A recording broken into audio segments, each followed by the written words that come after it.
저는 대학생 할 때 CCC 선교단체 활동을 했었습니다. 순장으로 4년 동안 함께 섬겼던 기억이 납니다. CCC가 하는 전도법이 있는데 그게 바로 사형리 전도였습니다. 그 내용은 이렇습니다. 당신은 죄인입니다. 스스로 그 죄의 문제를 해결할 수 없습니다. 그래서 하나님의 아들 예수님이 이 땅에 오셨고 당신을 위해서 십자가에서 죽으셨습니다. 당신은 그분을 믿는 순간에 구원받을 것입니다. 이게 사형리의 내용입니다. 여기까지는 아무런 문제가 없어요. 그 다음에 그 사람을 세워놓고 앉혀놓고 영접 기도를 시킵니다. 하나님 아버지, 예수님을 나의 구주 나의 하나님으로 영접합니다. 이제부터는 하나님의 자녀로 살기를 원합니다. 이렇게 따라 기도하게 만듭니다. 이 사람이 따라 기도하면 그 다음에 이제 선포를 하는 거죠. 당신은 이제 구원받았습니다. 하나님의 자녀가 되었습니다. 이렇게 사역하고 전도했던 것이 CCC 마지막 전도법이었습니다. 제가 목회를 하면서 또한 신학을 공부하면서 앞부분에는 문제가 없지만 당신은 이 영접 기도를 통해서 구원받았다 라고 말하는 것이 얼마나 무모한 일이었는가를 이제는 점점 깨닫게 됩니다.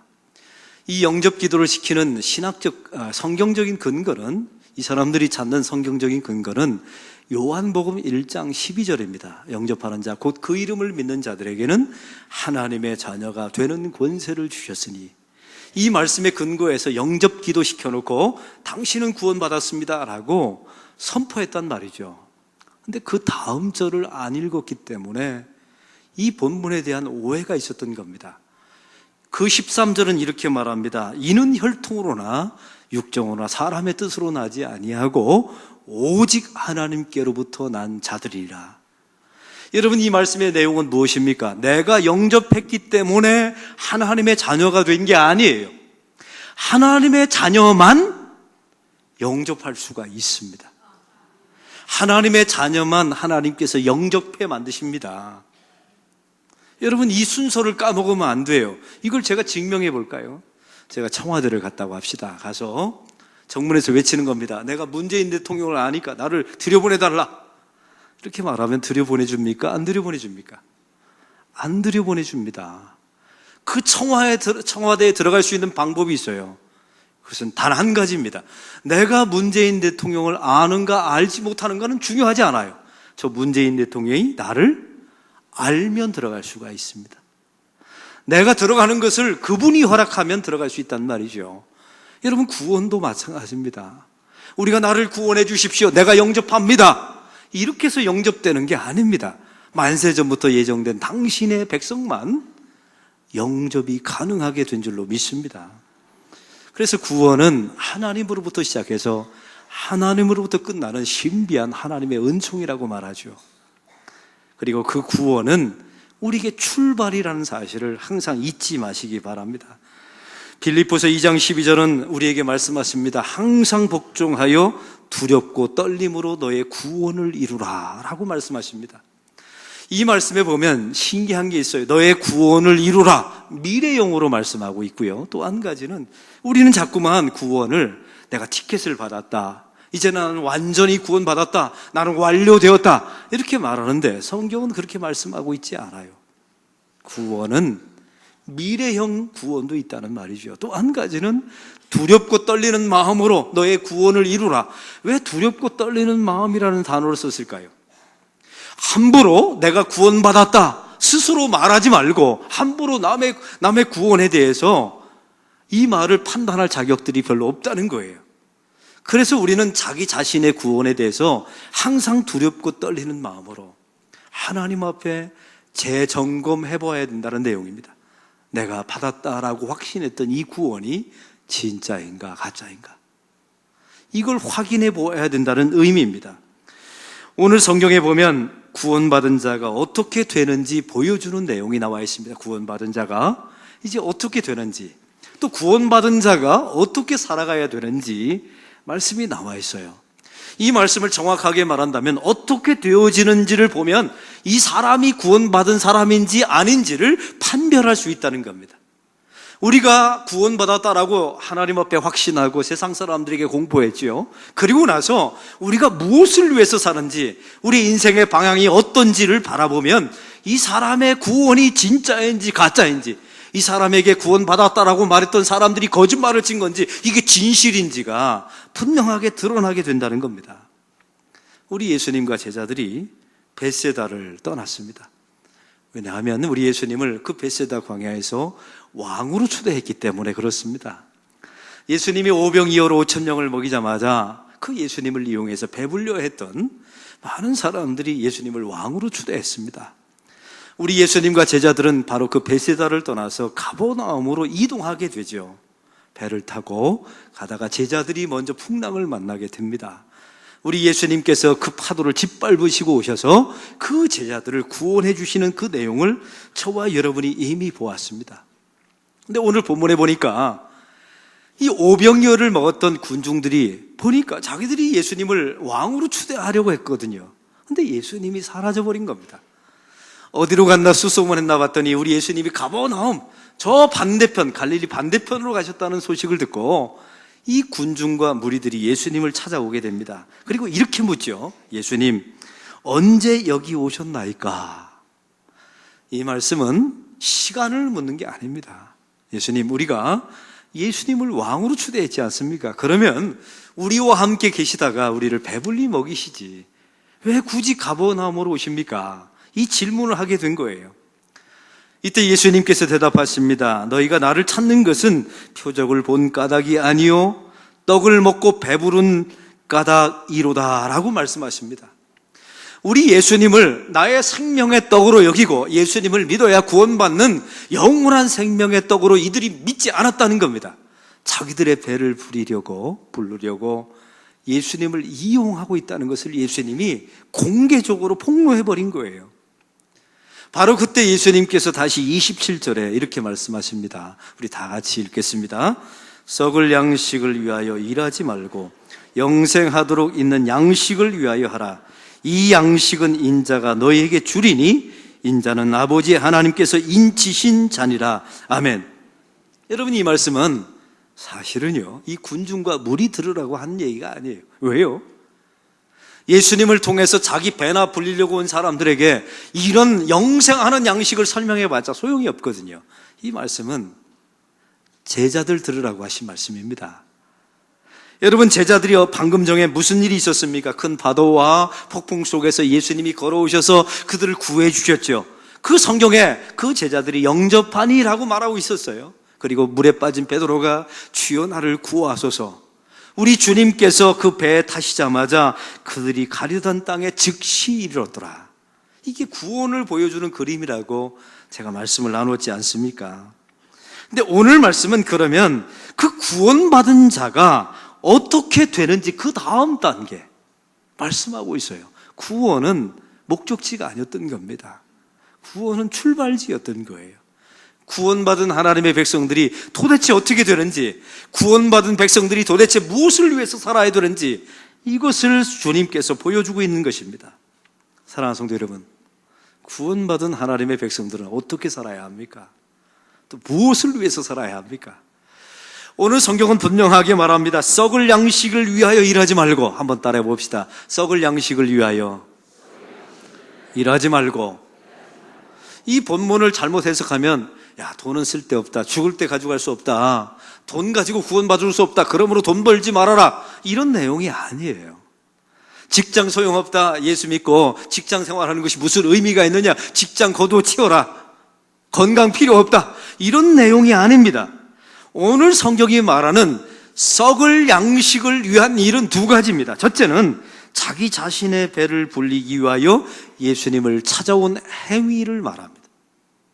돈 벌지 말아라, 직장 다니지 말아라, 가정 소용없다, 결혼하지 말아라, 이런 내용이 아니었던 겁니다. 자기 자신의 배를 불리기 위하여 예수님을 찾아온 그 나쁜 의도의 행위, 그것이 썩을 양식을 위한 행위였던 겁니다. 예수 믿는 목적을 많은 사람들이 가지고 있습니다. 자기 자신의 만족과 자기 자신의 기쁨이라면, 자기 자신의 유익을 위한 것이라면 썩을 양식을 위한 일이라는 겁니다. 또한 썩을 양식을 위한 일은 두 번째 의미를 가지고 있습니다. 나의 구원을 위하여 끼워놓는 어떤 행위를 말합니다. 사랑하는 성도 여러분, 제가 10년 동안 했던 모든 설교의 주제를 단 한 가지로 말한다면 우리가 구원받은 것은 하나님의 전적인 은혜입니다. 이게 전체 주제 아닙니까? 여러분, 이렇게 설교하면요, 모든 사람이 다 은혜 받을 것 같죠? 아닙니다. 왜 아닌 줄 아십니까?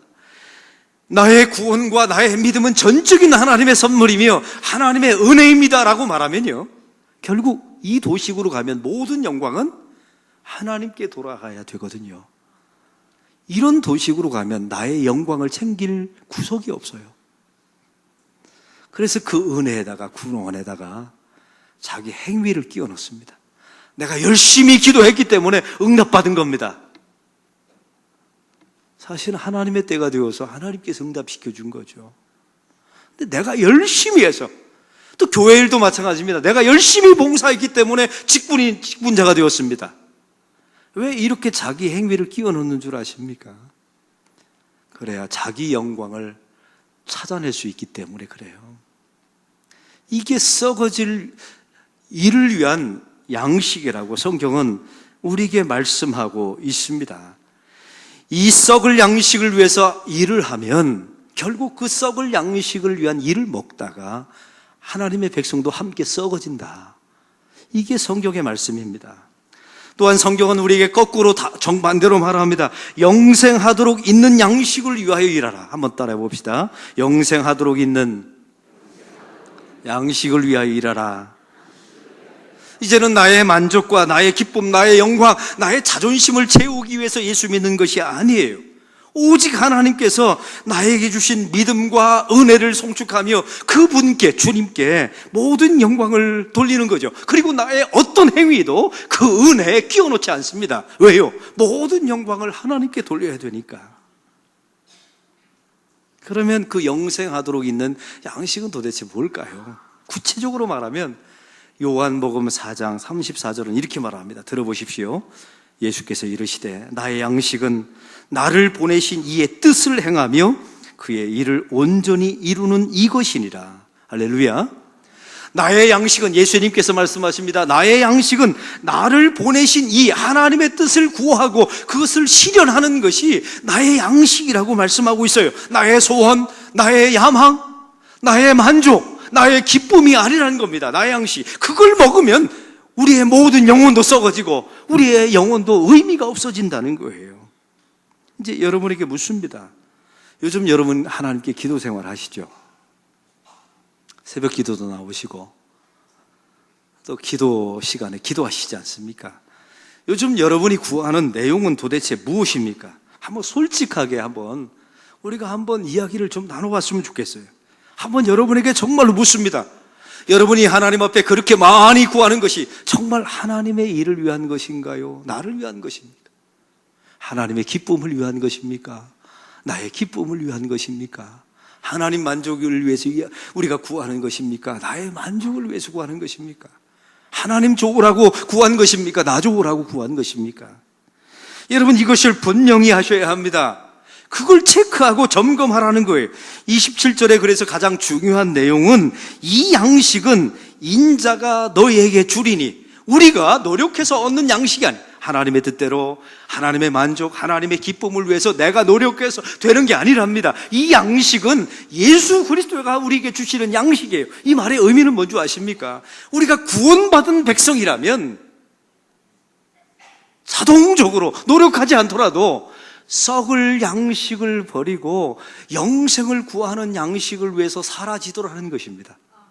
완벽한 걸 말하는 게 아니에요. 이건 지향성, 방향성을 말하는 거예요. 구원받은 자에게 주시는 예수님의 양식이 있습니다. 사랑하는 성도 여러분, 우리가 설교를 듣거나 교육을 받을 때 하나님의 뜻을 구하십시오, 하나님의 기쁨을 구하십시오, 이래서 될 문제가 아니라는 겁니다.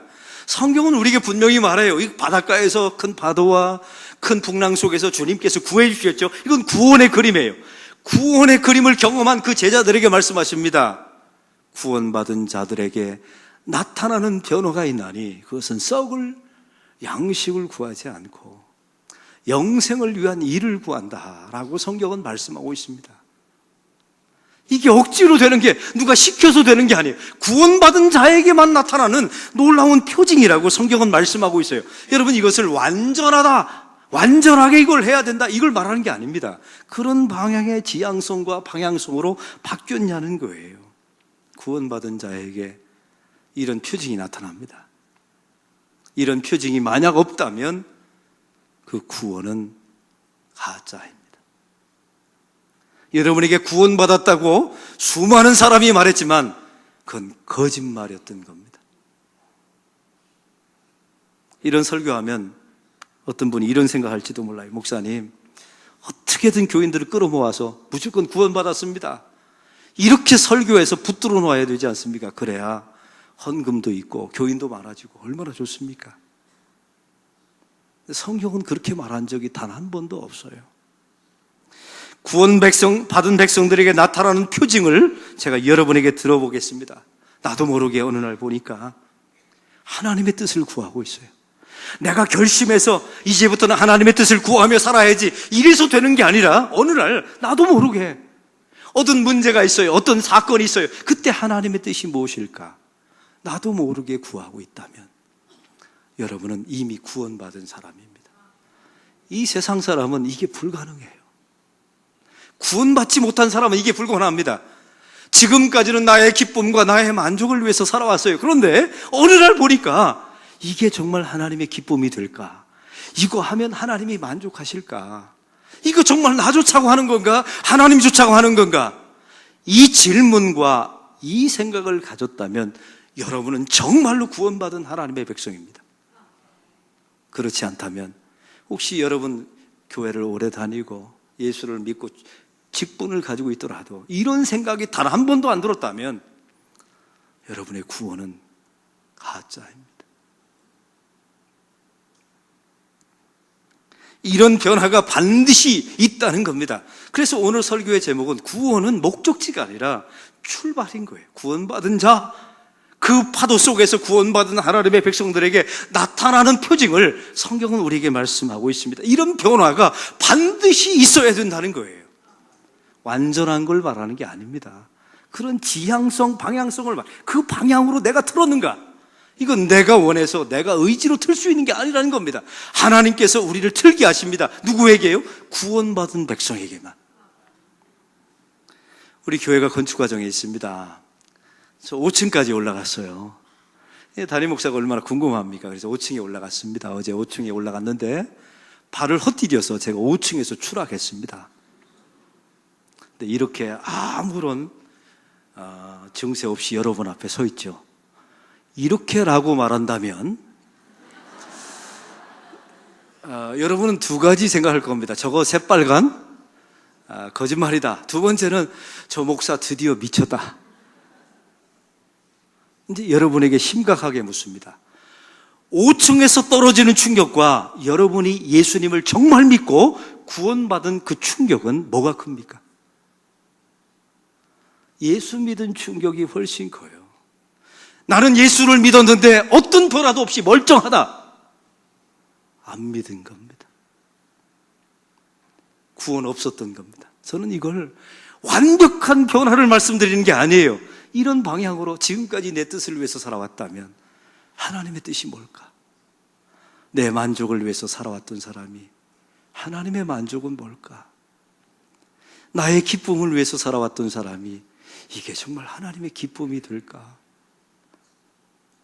이런 생각으로 여러분의 인생이 방향을 틀었다면 여러분의 의지와 노력으로 불가능한 겁니다. 그건 하나님의 구원의 표징인 줄로 믿습니다. 이 표징은 반드시 나타납니다.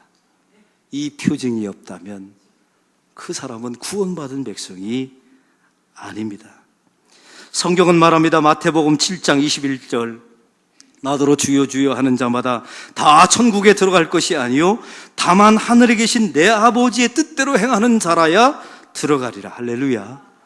야고보서 2장 17절은 말합니다. 이와 같이 행함이 없는 믿음은 그 자체가 죽은 것이라. 여러분, 우리가 행함을 통해서 구원받는다라는 내용은 아니에요. 우리가 하나님의 뜻대로 행하야만 구원받는다라는 내용은 아닙니다. 그러나 하나님의 백성, 우리가 구원받은 하나님의 백성이 되었다면 썩을 양식을 버리고 이제는 영생을 위한 양식을 위해서 우리 인생의 전환, 우리 인생의 방향성이 틀어진다는 거예요. 이러면 이렇게 방향성이 틀어졌다면 하나님께 감사하십시오. 하나님이 하신 것입니다. 구원받은 백성에게 주시는 하나님의 은총인 줄로 믿습니다. 이 무리가 다시 예수님께 묻습니다. 어떻게 하여야 하나님의 일을 하오리까? 우리 예수님께서 대답하시죠. 기가 막힌 대답입니다. 29절 다 같이 읽겠습니다. 예수께서 대답하여 이르시되 하나님께서 보내신 나를 믿는 것이 하나님의 일이니라. 여러분, 영생하는 양식을 위한 일이라고 말하니까 이 무리가 이렇게, 이 무리는 참 무지한 것 같아요. 무슨 일을 해야 됩니까? 근데 주님께서 말씀하시죠.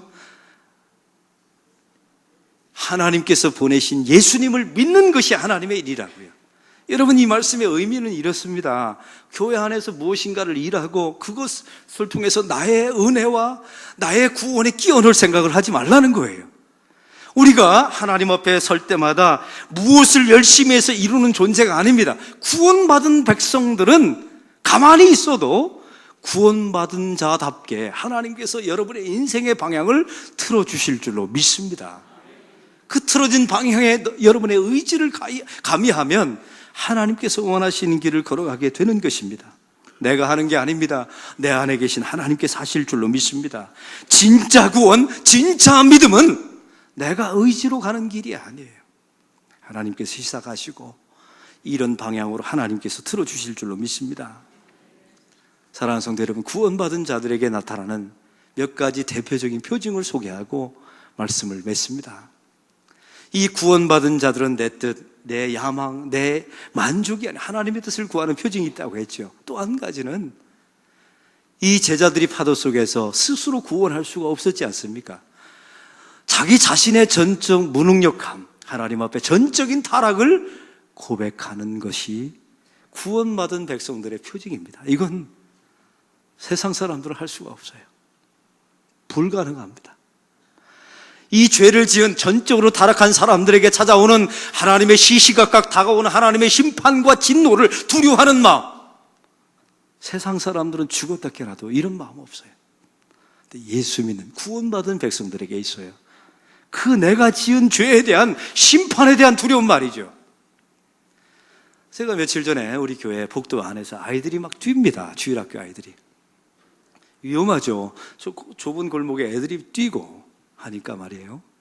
근데 선생님 한 분이 그 아이를 나무라더라고요. 딱 잡아놓고 이렇게 말하는 겁니다. 예, 뛰면 안 된다. 절대 교회에서 뛰면 안 된다. 네가 뛰면 담임 목사님이 너를 혼내셔. 그러더라고요. 아니, 자기가 혼내면 됐지 왜 제 이름을 팔아먹습니까? 근데 그 아이가요, 길을 지나다니면 제 얼굴을 피해요. 왜냐하면 담임 목사님이 혼낸다고 선생님이 말해버렸으니까요. 이런 대목에 제 이름을 팔아먹으시면 안 됩니다. 근데 중요한 건 있어요. 징계는 하되 하나님의 사랑을 가리켜야 되죠. 오늘 말씀도 마찬가지입니다. 구원받은 자들은 내가 지은 죄에 대한 대가, 심판, 하나님의 진노에 대해서 두려움이 있어요. 그리고 세 번째, 나의 구원에 내가 전혀 기여한 바가 없다는 자기의 포기를 합니다. 내 구원에 내가 하나도 기여한 바가 없다. 나의 행위를 거기다 가미하지 않습니다. 네 번째, 구원받은 하나님의 백성들은 그래서 오직 예수님만이 나를 구원할 수 있습니다. 이걸 외치게 되고, 다섯 번째, 모든 영광은 오직 하나님께. 이걸 완벽하게 해내는 사람은 없어요. 그러나 이 방향으로 트는 것, 이거는 여러분과 저의 의지로 되는 게 아닙니다. 세상 사람들은 구원받지 못한 백성들은 이게 불가능해요. 근데 구원받은 백성들은 이 방향으로 알아서 틉니다. 내 안에 계신 하나님께서 이 방향대로 트실 줄로 믿습니다. 혹시 이런 방향으로 여러분의 인생이 전환했다면 여러분 정말 기뻐하십시오. 여러분은 구원받은 하나님의 백성입니다. 그 구원을 노래하시고 자랑하시고 그 구원을 자부심을 가지고 누리시는 저와 여러분이 되기를 소망합니다.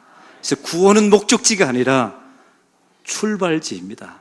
출발을 잘 하셔서 삶의 열매를 맺는 하나님의 백성들이 되시기를 주의 이름으로 축원합니다.